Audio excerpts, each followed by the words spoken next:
para a escola, eu queria que você me contasse uma história. Ah, Manu, eu vou contar uma história. Vou contar a minha história.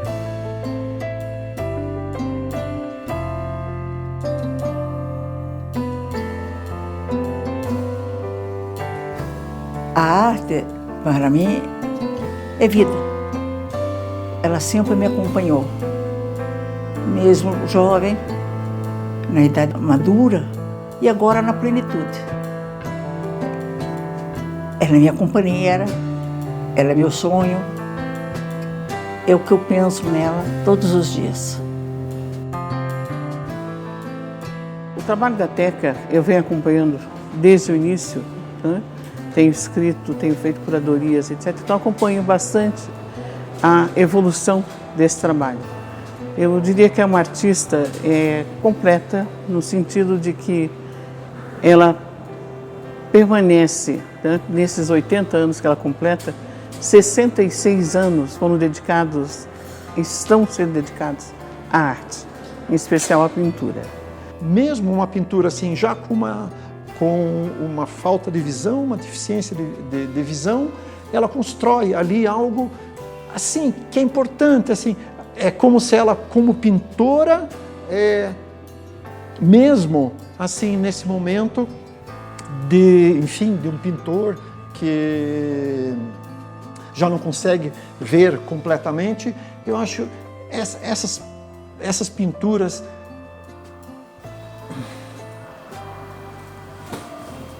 são de uma coragem e de uma vontade da artista.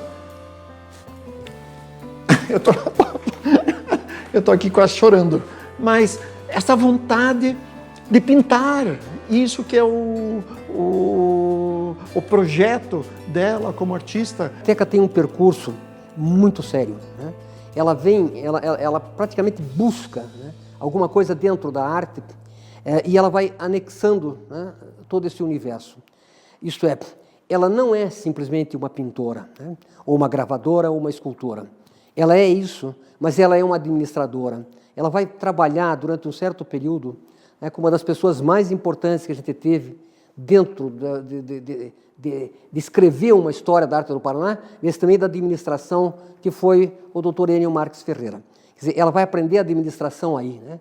Por isso ela vai aplicar depois, né, quando ela vai ser diretora do MON. Mas a Teca é um prato fundo de afetividade e muito saborosa. Todos os momentos de convivência com a Teca sempre tem a arte no meio. E a Teca, ela é uma visionária. Por exemplo, na exposição que eu fiz com a Ifigênia, ou que a Ifigênia fez comigo, só ela para decretar que pegar dois artesãos da Feirinha do Largo que viviam debaixo de lonas furadas e levar para o concreto armado do MON ou do MAC, só uma pessoa que nem ela.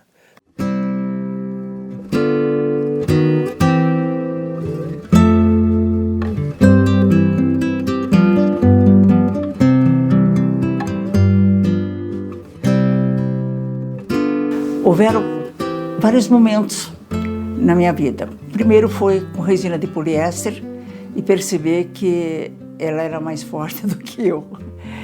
O segundo momento foi quando eu comecei a falar sobre o cotidiano. Depois teve mais um momento riquíssimo para mim, que foram os desenhos. Pude viajar muito com os desenhos, pude morar fora, continuando a desenhar. E depois, em 89, 90, eu comecei novamente a pintar. O momento mais importante para mim foi quando eu perdi a visão e consegui imaginar que eu poderia pintar. Como eu falei, a arte para mim é vida. Então eu comecei a pintar apenas com a memória e com o gesto. Eu diria que tem 3 momentos essenciais no trabalho da Teca. Um deles está aqui, né? É o que eu chamo o momento das polacas. A teca, ela começa, o início da teca é o desenho e a gravura. Ela depois trabalha com escultura, etc., mas o início dela é a linha, fundamentalmente a linha. E nesse momento das gravuras, dos desenhos, ela produz muito. Isso aí vocês vão ver no final da própria exposição, onde essas obras estão presentes. E ela avança para esse tipo de pesquisa aqui, que eu acho muito rica, que são as polacas. O tema da mulher é um tema predominante na obra da Sandrine. Em especial, as mulheres que não são propriamente, né, os exemplos de beleza, são muito mais donas de casa, presidiárias. Então, são muito mais mulheres sofridas. E outras coisas mais também, por exemplo, quando a gente foi orientar as penitenciárias do presídio feminino para bordar tapetes que nós havíamos desenhados, né? A gente ia até a penitenciária, ela, o Calderário, o Arnei, e passava a tarde dando instruções. Isto é o seu universo. O universo que ela estava fazendo, né, que ela estava vivendo, ela ia colocando nos quadros. Tem, né, uma pré-história disso, né, que eram os desenhos que a gente fazia, etc. E ela já ia conduzindo isto para este universo feminino, porque não restava muita coisa para ela, uma menininha do Sion, né, estar além, né, de ser uma dona de casa, né. Mas, gente, não se pode entender a Teca, né, como dona de casa.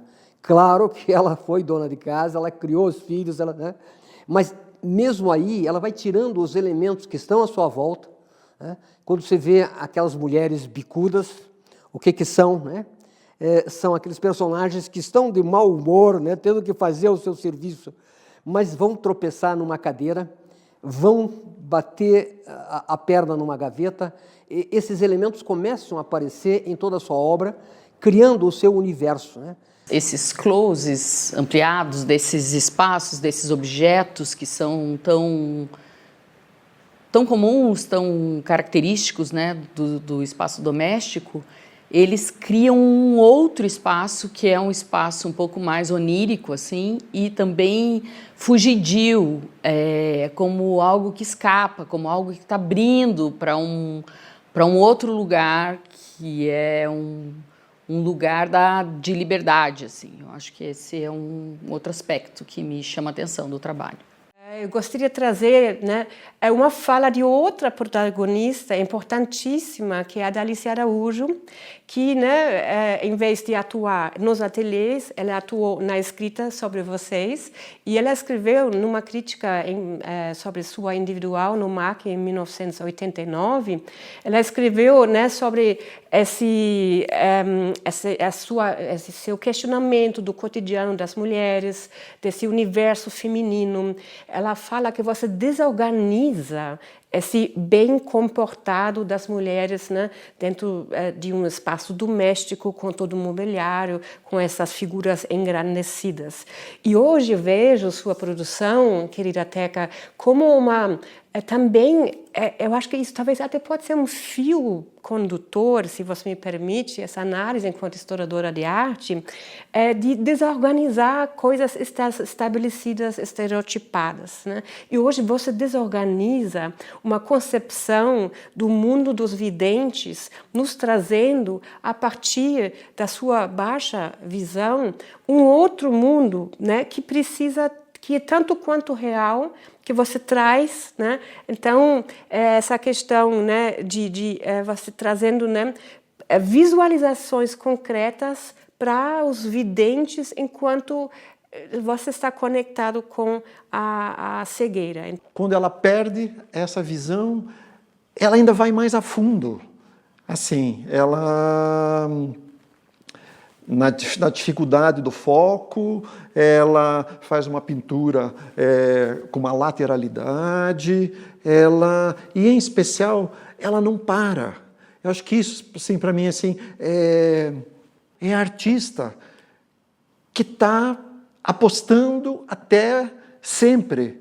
Enfim, eu sou artista e isso para mim é algo muito importante, assim, quer dizer, precisamos de arte. Isso já a gente precisamos de arte, por favor, né? E ela é uma das pessoas que nos traz ali, tipo assim, é coragem, gente, é coragem, enfim, eu sou artista ainda.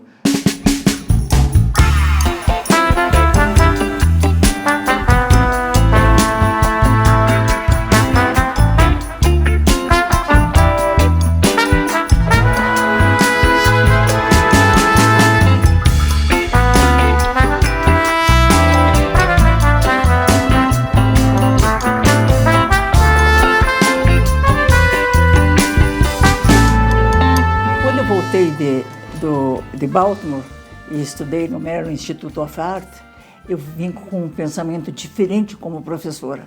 Seria o professor não é o que ensina, o que faz o aluno descobrir. A gente faz uma discussão sempre sobre o trabalho, deixa o aluno mais livre possível e traz para o aluno o entusiasmo de ser artista.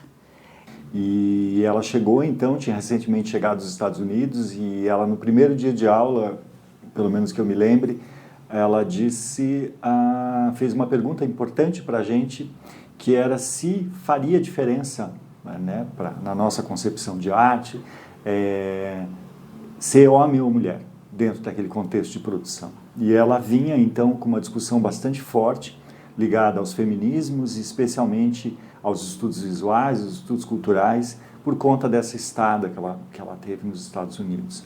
Então, aquela aula me marcou muito, né? Tanto que é uma das memórias mesmo que constituem a minha experiência ali como estudante na Belas Artes. Nessa época a Teca já tinha alguns problemas de visão e a gente estava trabalhando ponta seca, se não me engano. E gravura é uma coisa quase sempre pequena, muito detalhado. E eu lembro que a gente, como estudante, ficava assim, ué, mas ela não enxerga direito, como é que ela vai opinar, como é que ela vai orientar a gente? E eu lembro que ela pedia as placas pra gente e ela passava a mão na placa. E daí ela falava assim, não, tem que trabalhar mais. Ou então ela falava, não, tá bom já, pode imprimir.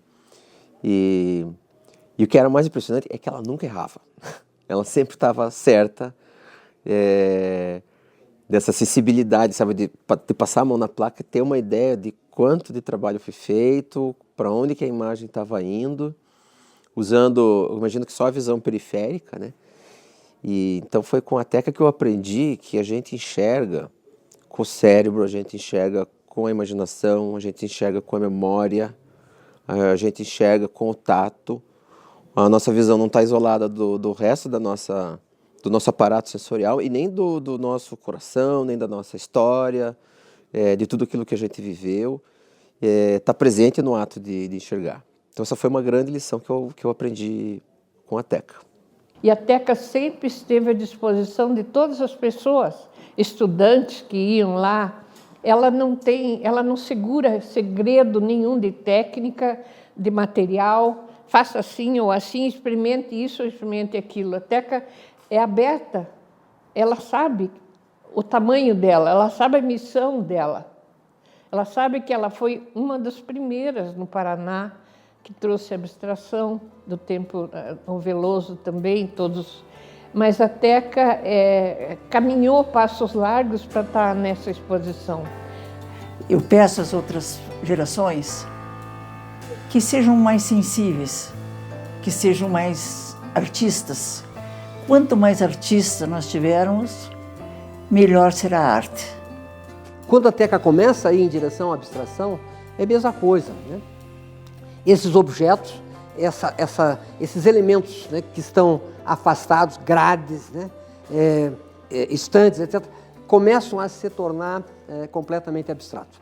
E aqui a gente sente, por exemplo, um pouco as influências que a Teca teve, inclusive na Escola de Belas Artes. Né? Eu diria que tem dois professores da Escola de Belas Artes muito importantes na formação da Teca, que é o Guido Viaro, né, e o Fernando Calderari.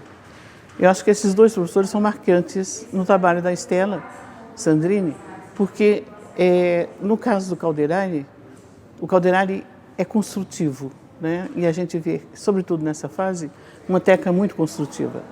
E no caso do Viaro, que foi o primeiro professor da Teca, o Viaro é um artista que ele foi extremamente importante para a arte paranaense, para muitos discípulos, fundamentalmente por conta do método do Viaro, que era um método que dava muita liberdade ao artista. Tá? Então, o artista aprendia com o Viaro, mas se havia uma coisa importante, era um pouco uma certa desobediência, porque ele insistia em que o artista fosse ele próprio.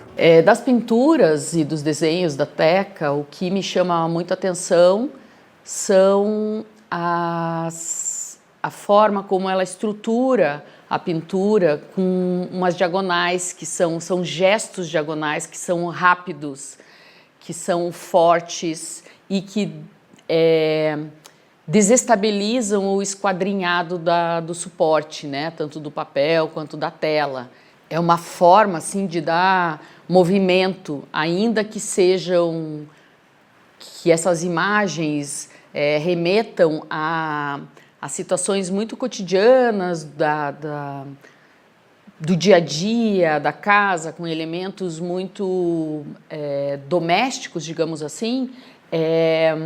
Essa estrutura diagonal que ela propõe, né, esse tipo de composição e recorte, dão muita força, dá uma espécie de vibração. E que nós vamos ter um terceiro momento, grande momento da obra da Teca, que é quando ela avança para aquilo que nós chamamos de uma experiência com a abstração. E como eu disse, nunca é uma abstração no sentido conceitual da abstração. Por exemplo, a abstração da Teca não é uma abstração na linha mondrianesca, na Malevich, Kandinsky, não. A abstração da Teca é uma abstração que tem a ver com o expressionismo, né? Então, é aquilo que nós chamamos de expressionismo abstrato. E aí nós vamos ver isso nessas últimas obras da Sandrini. Quando você pensa em pintura, você pensa que a pintura é cor, né? A Teca sempre usou cor, né? Apesar de ter feito gravura também, mas sempre a pintura dela teve cor. No momento que ela começa a se afastar diretamente do objeto, eu acredito que o objeto está lá, sempre esteve lá, né? Mas quando ela começa a afastar e esse objeto começa a se abstrair, a pintura dela se torna completamente cor, né? Isto é, a cor passa a ter uma importância muito grande. Gente, uma cor musical, né? Ela sempre foi muito ligada à música, né? Ela gosta de trabalhar com música, né? E a partir daí, essas tonalidades são harmonias musicais que vêm justamente dessas músicas, né? Principalmente a música popular brasileira, né? E assim ela vai trabalhando, né, as cores até o ponto dessa explosão, né? Grande parte da obra dela aí vem por o problema da visão, né? E claro que com essa perda da visão, o que resta para um artista que quer continuar sendo artista? Trabalhar, né, com aquilo que ela acumulou, né, durante a vida, eu diria especialmente uma memória que ela tem das cores, a memória do traço, tudo isso, que reaparece nesses últimos trabalhos.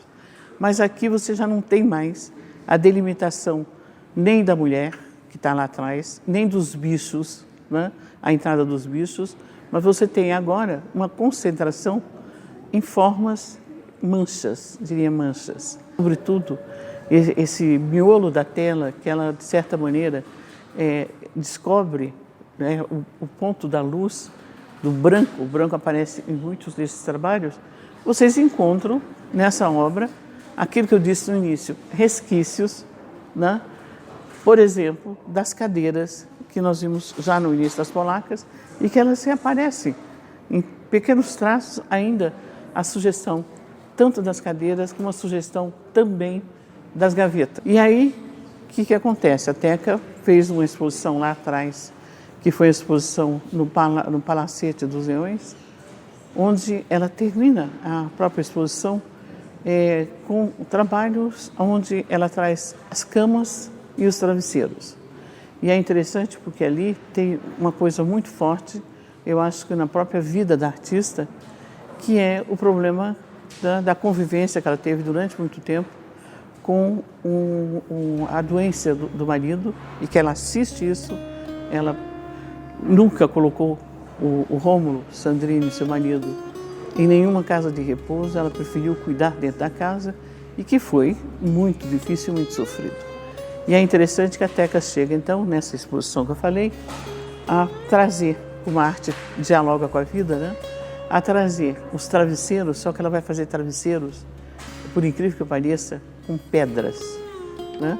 Então o travesseiro contrasta, por exemplo, naquela exposição, e aqui também vai aparecer isso, né? O tecido transparente, leve, das camas, conversando com um travesseiro de pedra. Quer dizer, tem muito a ver com a própria vida, como é que o sentimento do artista traduz, né? Quando ele tenta falar um pouco da sua obra, intercalando com a sua vida. Os meus grandes amores, eu posso dizer que foi Giovana, Juliano, Conrado, Manuela, Nicole e meus outros 2 filhos, Marco e Ellen. Mas meu grande amor foi o Rômulo. Ele foi o maior parceiro que eu tive nessa trajetória e incentivador.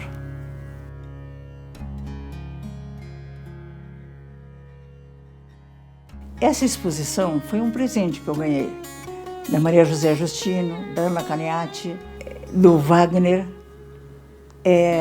com a ajuda também da Giovana e do Juliano. Eles colocaram essa exposição no Lei do Incentivo e conseguiram imediatamente patrocínio, e essa exposição começou a crescer. O proponente, que é o Gilmar Kaminski, soube trabalhar muito bem nessa proposta. Depois entrei no Museu Oscar Niemeyer por edital, fui escolhida pelos conselheiros e hoje estou aqui. Estou aqui mostrando essa trajetória que eu comecei com 17 anos, teve algumas falhas na minha história, por doença ou por viagens. E hoje eu estou aqui me sentindo plena, me sentindo compensada com esse grande amor.